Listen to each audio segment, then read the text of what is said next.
కాంగ్రెస్ ప్రభుత్వం ఏబీసీడీ వర్గీకరణ ద్వారా మాలలకు తీవ్ర అన్యాయం జరగడాన్ని నిరసిస్తూ ద నేషనల్ అంబేద్కర్ సేన ఆధ్వర్యంలో ఇందిరా పార్క్ ధర్నా చౌక్లో ధర్నా చేపట్టారు.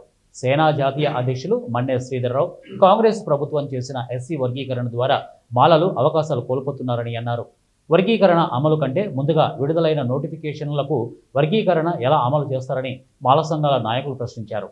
చేవెళ్ల డిక్లరేషన్ ప్రకారం దళితులకు 18% రిజర్వేషన్లు పెంచాలని డిమాండ్ చేశారు.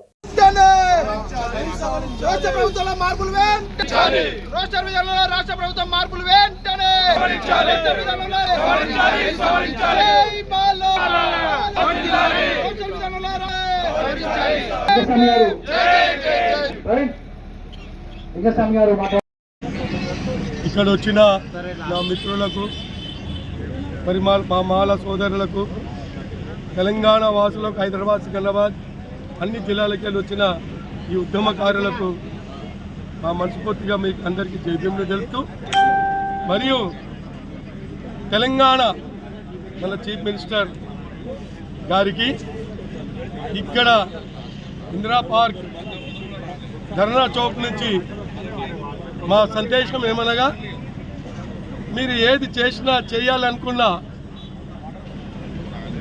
ప్రభుత్వం, రాజ్యం, పవర్ మీ దగ్గర ఉన్నదని మీ ఇష్టారాజ్యంకి ఇట్లా చేస్తే మాలలు మాత్రం ఎప్పుడు ఊకోరు, ఊకోవడానికి వీలు లేదు.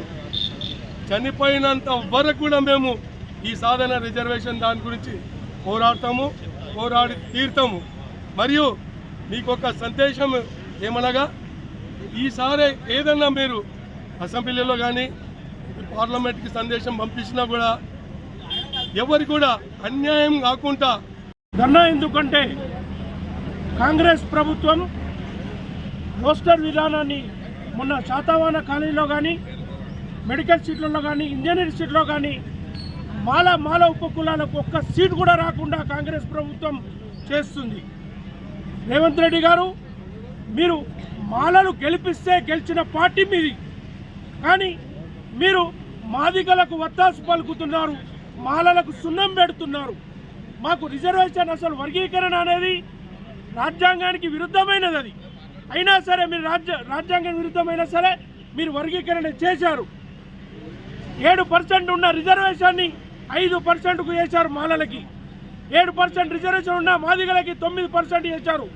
మీకు మాదిగలకు మందకృష్ణ మాదిగా మీకు ఓట్లు వేయొద్దని చెప్పారు బహిరంగంగా. కాంగ్రెస్ పార్టీకి ఓటు వేయద్దు, బీజేపీ పార్టీకి వేయాలని చెప్పారు. కానీ మీరు మాదిగలకు నెత్తిన పెట్టుకొని మాలలకు అణగదొక్కుతున్నారు. మీరు మోడీ గారు మరియు చంద్రబాబు గారు చెప్పినట్టు ఆడుతున్నారు. మాలలకు రిజర్వేషన్ లేకుండా చేద్దామని మీరు వారి అడుగుజాడలో నడుస్తున్నారు. మేము ఇప్పటికైనా మీకు మాలలు హెచ్చరిస్తున్నాం. ఎందుకంటే మాలలంతా ఎప్పుడైనా సరే కాంగ్రెస్ పార్టీకి వెన్నుదన్నుగా ఉన్నారు. మీరు మాలలతో పెట్టుకున్న ఏ పార్టీ కానీ, ఏ ప్రభుత్వం కానీ అసలు ప్రభుత్వం లేకుండా పోయింది. కనుక మీకు చెప్పేది ఏంటంటే, ఇంతకుముందుకు చంద్రబాబు గారికి